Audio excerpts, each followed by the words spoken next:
Bismillahirrahmanirrahim. Assalamu alaikum. Welcome back dear students. Today I am going to teach you chapter number 2 lecture number 4 that is carbohydrates.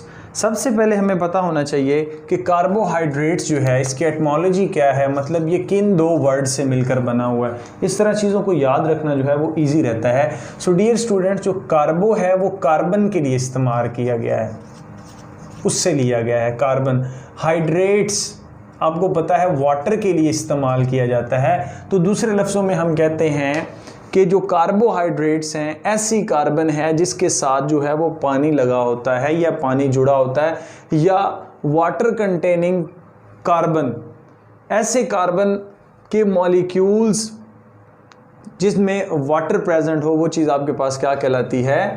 Carbohydrates कहलाते हैं। अब carbohydrates dear students, अगर हम इनकी दूसरी definition की जाए तो वो क्या है? Carbohydrates are polyhydroxy aldehyde and ketone. या तो ये कीटोनिक ग्रुप रखते होंगे या ये एल्डिहाइडिक ग्रुप रखते होंगे। डियर स्टूडेंट्स, एल्डिहाइड ग्रुप जो होता है वो C डबल बॉन्ड O और ये H होता है। अगर इसके बरक्स में कीटोनिक ग्रुप बनाऊं तो ये R C double bond O R। ये कार्बोनिल की दोनों साइडों पर जब कार्बन्स होंगे, R फॉर अल्काइल ग्रुप, तो ये आपके पास कीटोन कहलाएगा। अगर R एक साइड पर और दूसरी साइड पर H है तो ये आपके पास क्या कहलाता है? एल्डिहाइड ग्रुप जो है वो कहलाता है। अगर हम इसके फार्मूले की तरफ आऊं तो डियर स्टूडेंट्स, हम इसका फार्मूला रखते हैं। जैसे मैंने आपको बोला है कि कार्बन कंटेनिंग वाटर, ये फॉर एग्जांपल आपके पास कार्बन है तो ब्रैकेट में H2O, तो यहां पर कार्बन की वैल्यू जो होगी डियर स्टूडेंट्स वो X रख दी गई है और वाटर पूरे के पूरे मॉलिक्यूल की वैल्यू Y रख दी गई है। तो इस तरह इसका जो फार्मूला है ये जनरल फार्मूला है। इससे हम एक फार्मूला बनाते हैं। फॉर एग्जांपल हम कहते हैं हमारे पास C6H12O6 यानी कि ग्लूकोज है। तो कार्बन की जो डियर स्टूडेंट्स हमारे पास होगी वैल्यू होगी वो होगी 6, फॉर एग्जांपल C6H2O, तो इसकी भी कितनी आएगी? 6 1 are 6 2, तो आपके पास इसकी कितनी आएगी? 2। तो इट्स मीन जब आप इसको खोलेंगे तो ये दोबारा फिर किस में कन्वर्ट हो जाएगा? C6H12O6। तो इस तरह से ये इसका फार्मूला है। इसके साथ साथ यहाँ पर सॉरी डियर स्टूडेंट 6 आना है, 6 आएगा तो दोबारा से ये आपके पास फार्मूला जो है वो इसी तरह से बन जाएगा, दैट इज द C6H12O6 बन जाएगा। उसके बाद अगर मैं बताऊं आपको कि माल्टोज का C12H22O11, अगर इसका जनरल फार्मूला लिखा जाए तो इसमें X की वैल्यू क्या होगी? X की वैल्यू होगी आपके पास 12 और H2O की क्या होगी? 11। अब इसको दोबारा खोल के देखें तो वैल्यू आपके पास क्या बनती है? That is C12H22O11। तो इस तरह से आप इनका जो फार्मूला है वो देख सकते हैं। तो ये इसका जनरल फार्मूला है और जनरल से आपने क्या करना है? X और Y की वैल्यू पुट करके आप जो है वो फार्मूलाज जो है बना सकते हैं या निकाल सकते हैं।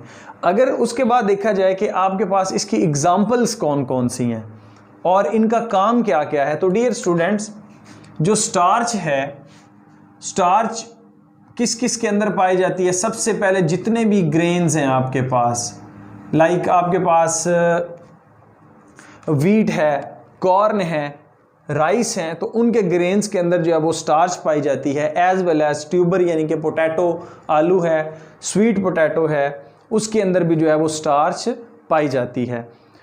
तो हम कह सकते हैं कि स्टार्च जो है ये हम ईटिंग पर्पस के लिए यानी कि खाने के लिए, ईटिंग पर्पस किस लिए हम ईटिंग क्यों करते हैं? ताकि हम एनर्जी को जो है वो ले सके। तो हम कह सकते हैं दूसरे लफ्ज़ों में कि ये सोर्स ऑफ एनर्जी भी होते हैं। फिर दूसरा हमारे पास आता है students, that is the cellulose. Cellulose most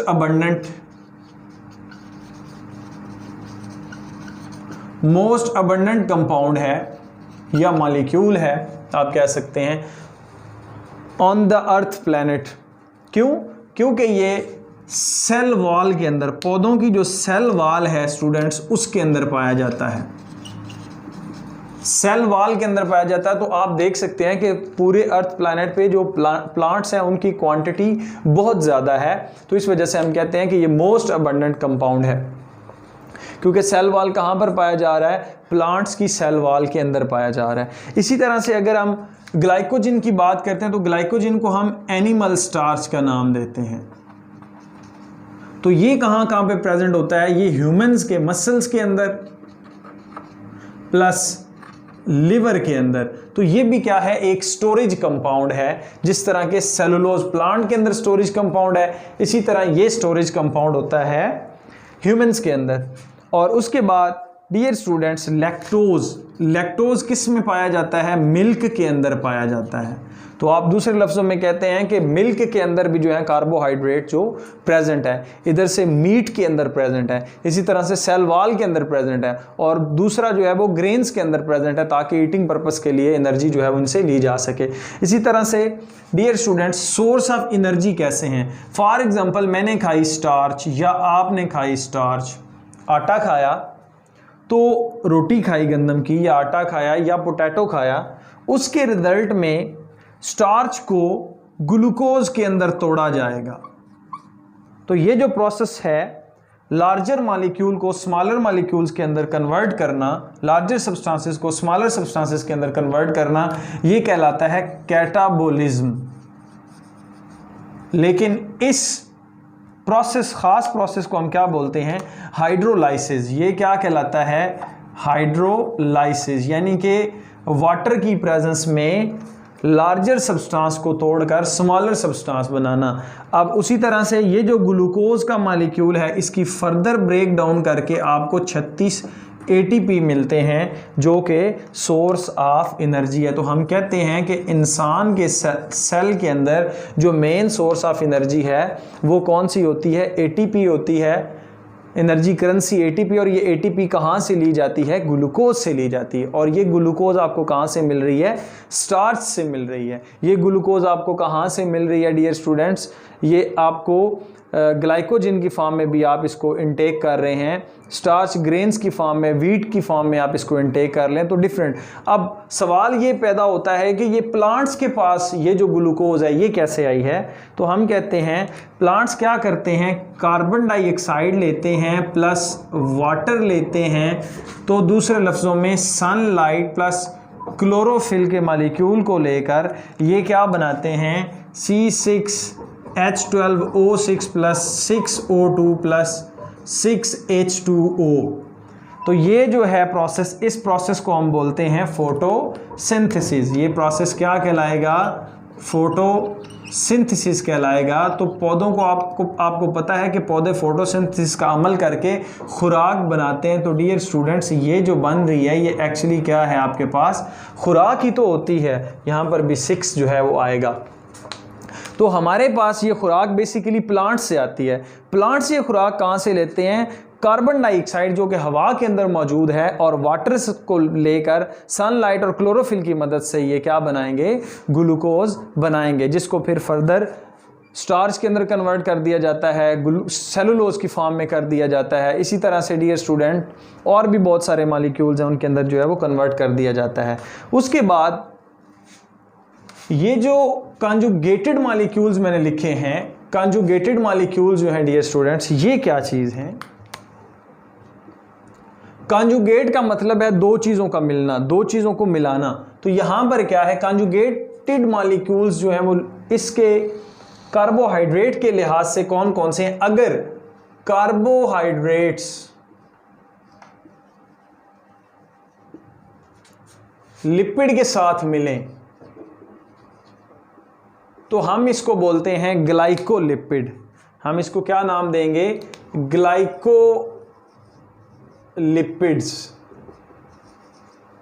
दूसरे लफ्जों में, अगर यही कार्ब्स यानी कि कार्बोहाइड्रेट्स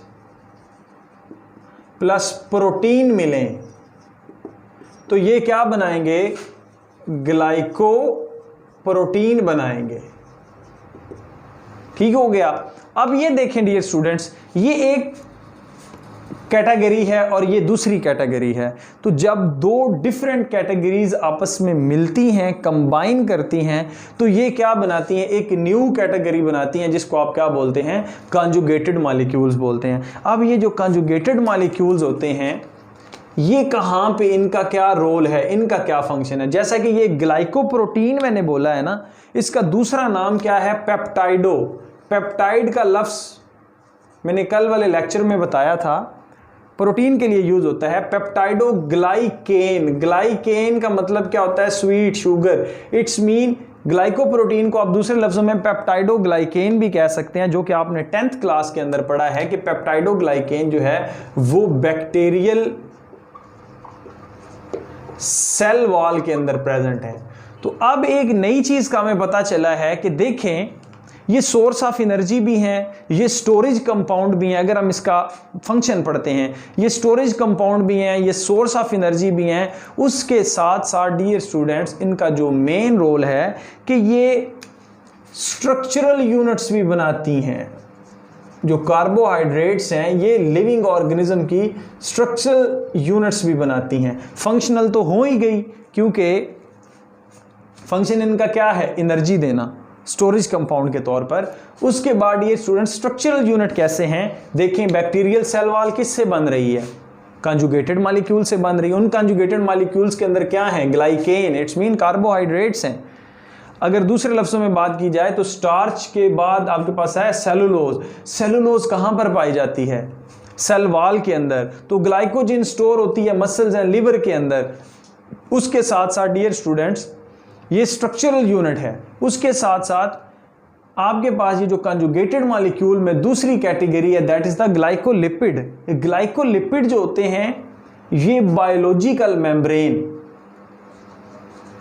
ग्लाइकोलिपिड्स जो हैं ये बायोलॉजिकल मेम्ब्रेन, हम दूसरे लफ्जों में इसको बोलते हैं सेल मेम्ब्रेन, उनको बनाने में हेल्प करते हैं। तो यहां पर हम कहते हैं कि ये बोथ स्ट्रक्चरल एंड फंक्शनल सब यूनिट्स के तौर पर काम कर रहा होता है। तो ये था ओवरव्यू डियर स्टूडेंट्स कार्बोहाइड्रेट्स के बारे में। नेक्स्ट हमारा जो इंशाल्लाह लेक्चर होगा वो होगा क्लासिफिकेशन ऑफ कार्बोहाइड्रेट्स पे। Thank you.